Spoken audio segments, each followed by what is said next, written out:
Hello guys, Indian bank ஏடிஎம்மில் எப்படி pin set பண்ணலாம் அப்படிங்கிறது இந்த வீடியோவில் தெளிவாக பார்க்கலாம். அதுக்கு முன்னாடி நம்ம சேனலை யாரும் சப்ஸ்கிரைப் பண்ணாமல் இருந்தீங்கன்னா சப்ஸ்கிரைப் பட்டனை ப்ரெஸ் பண்ணிவிட்டு அப்படி பெல் ஐக்கானை கிளிக் பண்ணிடுங்க.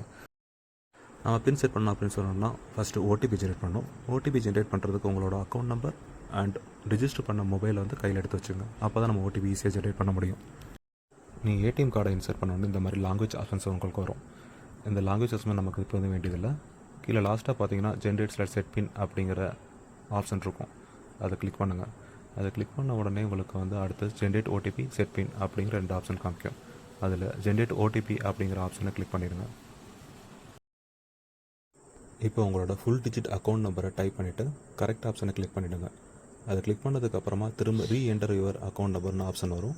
அப்போ திரும்ப அக்கௌண்ட் நம்பரை ரீஎன்டர் பண்ணிவிட்டு கரெக்ட் ஆப்ஷனை கிளிக் பண்ணிவிடுங்க.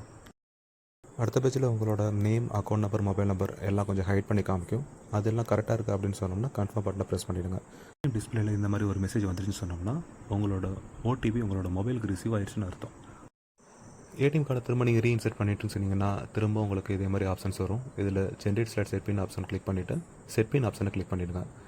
அடுத்த பேஜில் உங்களுக்கு உங்களோட 10 டிஜிட் மொபைல் நம்பரை டைப் பண்ண சொல்லி ஆப்ஷன் வரும். அதில் உங்களோட ஃபுல் நம்பரையும் டைப் பண்ணிடுங்க. டைப் பண்ணிவிட்டு கரெக்ட் ஆப்ஷனை கிளிக் பண்ணிட்டீங்கன்னு சொன்னீங்கன்னா நெக்ஸ்ட் பேஜில் ஓடிபி என்ட்ரு பண்ணுறதுக்கான ஆப்ஷன் வரும். அதில் உங்கள் மொபைலுக்கு ஏற்கனவே வந்திருக்க 6 இலக்க ஓடிபி எண்ணை டைப் பண்ணிவிட்டு கரெக்ட் பட்டனை கிளிக் பண்ணிவிடுங்க.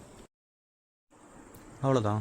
இப்போ உங்களுக்கு பிடிச்ச 4 டிஜிட்டு பின் நம்பரை செட் பண்ணிவிட்டு திரும்பவும் அதே பின் நம்பரை ரீஎன்ட்ரு கொடுத்துட்டீங்கன்னு சொன்னீங்கன்னா உங்கள் பின் நம்பர் செட் ஆகிட்டு இந்த கன்ஃபர்மேஷன் மெசேஜ் வந்துடும். அவ்வளோதான். மறக்காம சர்ப்ரைஸ் பண்ணுங்க. தேங்க்யூ.